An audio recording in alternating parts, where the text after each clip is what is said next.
Luca gave a reluctant nod.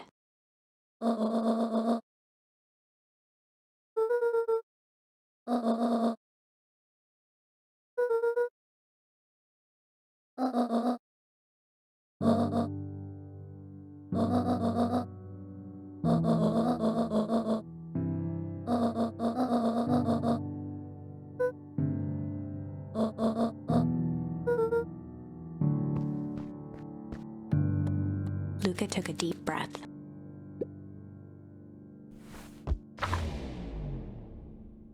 Chapter 6.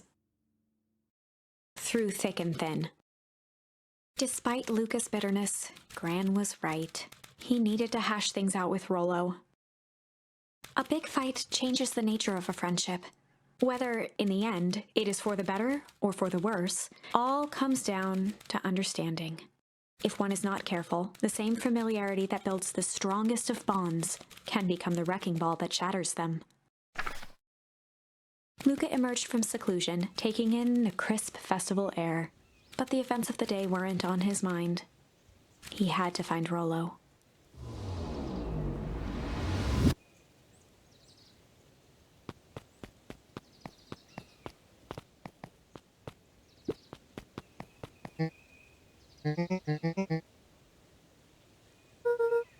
Roxy rolled her eyes, shaking her head.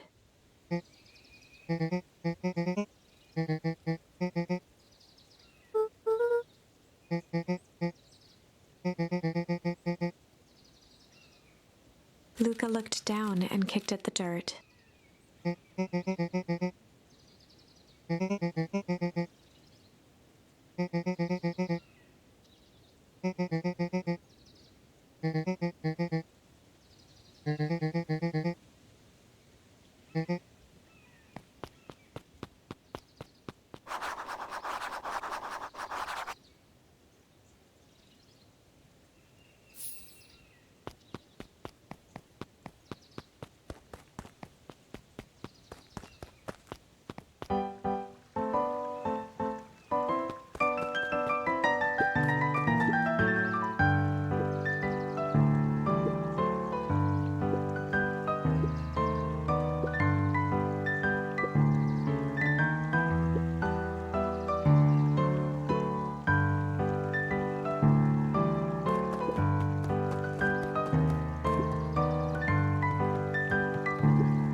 Mr. Kerr pointed to his grinning mouth.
Jeff was staring into the distance with a wistful look.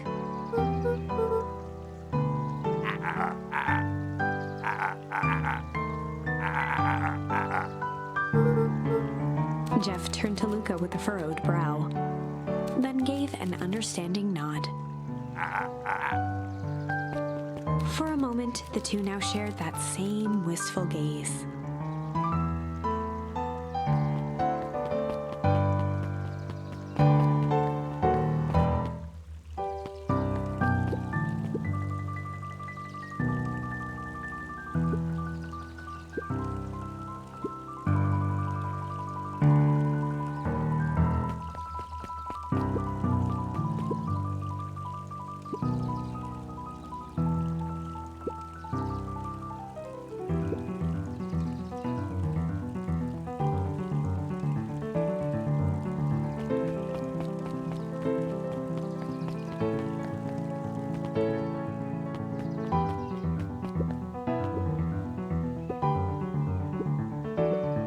Zariel became flesh.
Kato's eyes lit with excitement.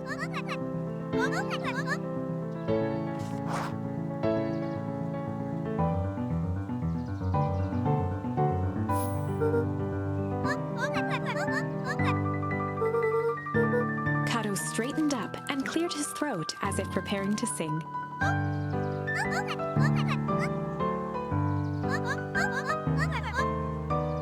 Kato stared at Luca eagerly.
Luca grabbed the 5 pillars of success from the shelf.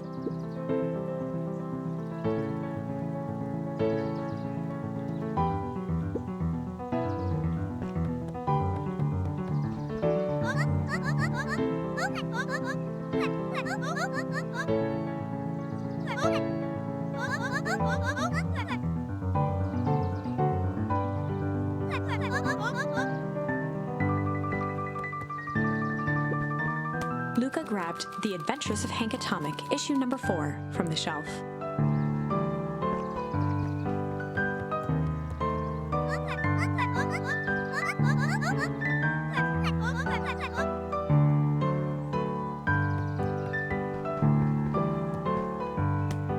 grabbed The Adventures of Hank Atomic, issue number 5, from the shelf.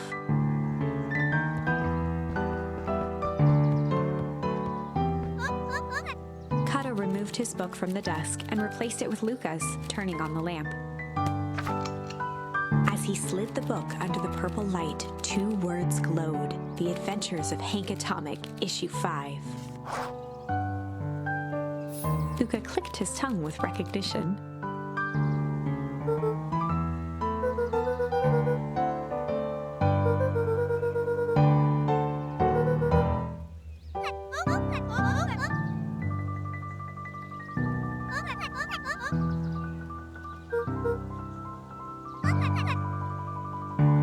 Kato began flipping through the pages, stopping when he hit a glowing word. He continued flipping.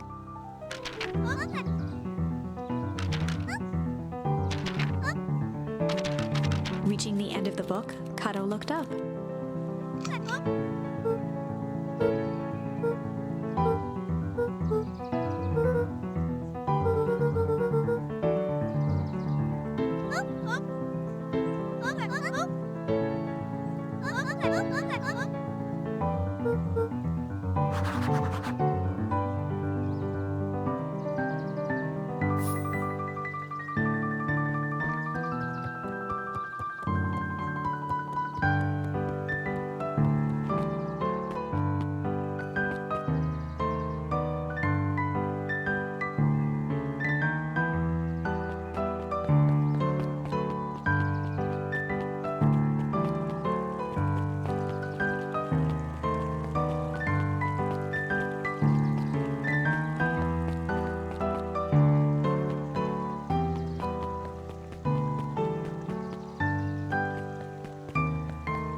Before Luca could finish his sentence, Griffin handed him a corn dog.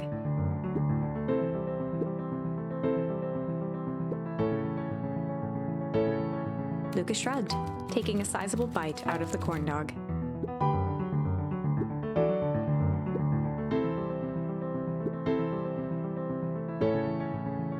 Luca tongued at his cheeks, feeling something rough between his teeth. He reached into his mouth and pulled out a slip of paper.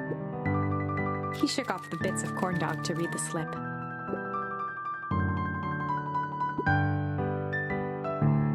Luca finished off the remainder of the corn dog.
Lumi waved his hands around sarcastically as he began.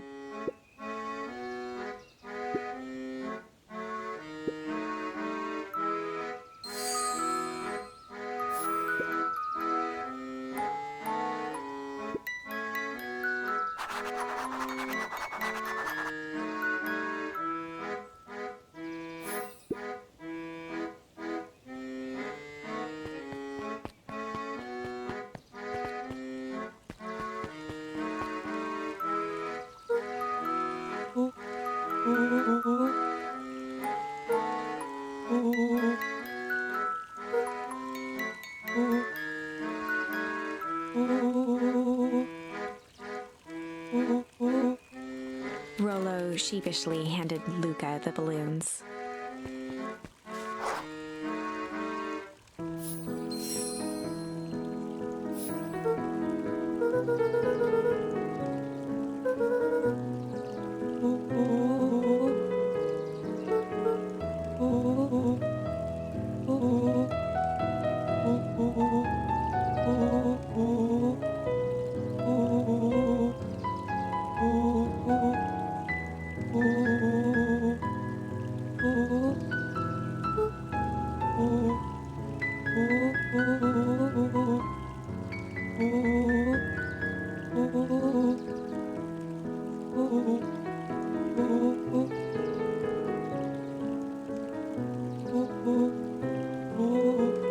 Luca threw himself at Rollo, hugging him as tightly as he could.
Rollo handed Luca an unopened letter.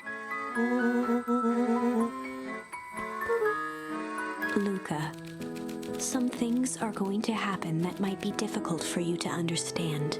If I am honest, I hardly understand them myself. But whatever happens, I need you to know that I love you. None of this is fair to you. You have already lost so much. We both have. I wish there was a simpler way forward. But if there is, I haven't thought of it. God knows I've tried. Everything I've done, I did for you. I hope someday you can accept that. Love, Gran. Luca folded the paper into his pocket and headed up the ladder.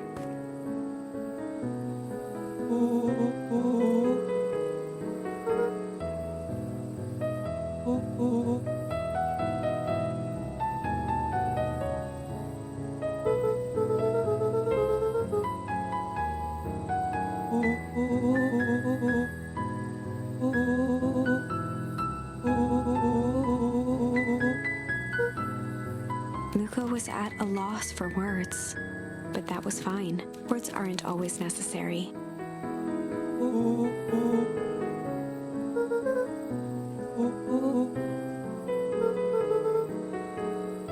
Sadly, this was untrue. A distant rumble shook the treehouse.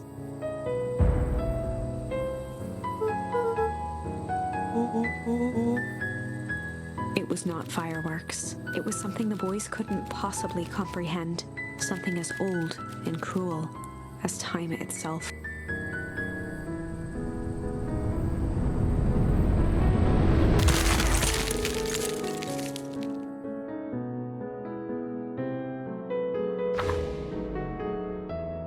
A shockwave of cold tore through the room. A bitter, unfathomable chill. Before they could react, it encased them in ice.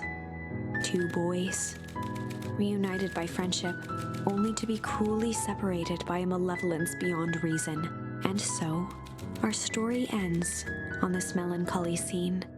In a silent treehouse turned statuary, in a town brought low by its secrets, sits a pair of friends, alone, together, for the rest of time. The end. No, that can't be the ending. I won't accept it, and I hope you won't either. There are more endings. More possibilities. I can feel it. We are just going to have to sort through them all until we find the one that fits.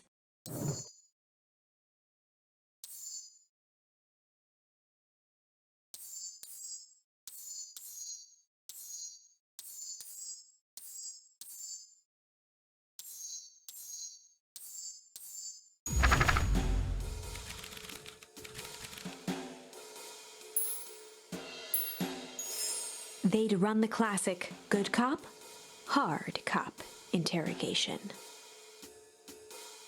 Rollo brandished a steely gaze. I've got this. Read about it 100 times.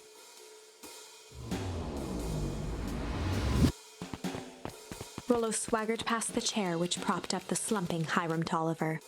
Without even looking at his captive, he began with a long, blustery drawl. Mr. Tolliver remained motionless. Rollo spun around to face him. He'd clearly expected to rouse Mr. Tolliver with his booming voice. Beck and Luca gave each other an unsure glance. Rollo slammed his fist on the table. He grabbed the table lamp and beamed it onto the unconscious face. Mr. Tolliver groaned and slowly lifted his head. He recoiled with a muddled, weary squint. The chair wobbled as he attempted to straighten up. Mr. Tolliver could only make out rough shapes through the glaring light. With a gruff tone, Rollo hoped to both conceal his voice and intimidate.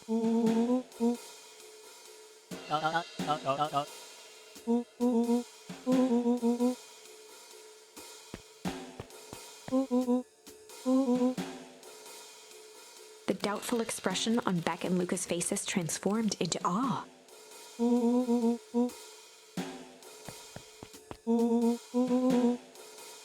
Rollo, hitting his stride, was now channeling every detective trope his memory could recall. He slammed the table again. Mr. Tolliver's voice became desperate.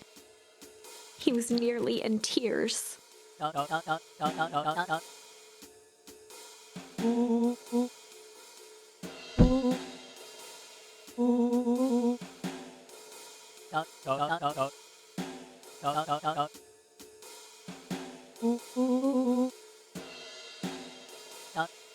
Mr. Tolliver was in a daze, now more confused than ever.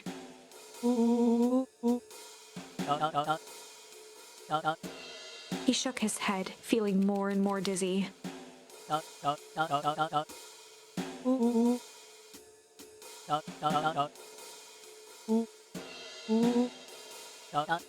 His voice faded to a whisper.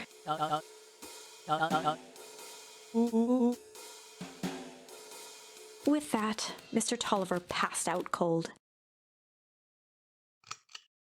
Rollo swung around with a repentant grimace.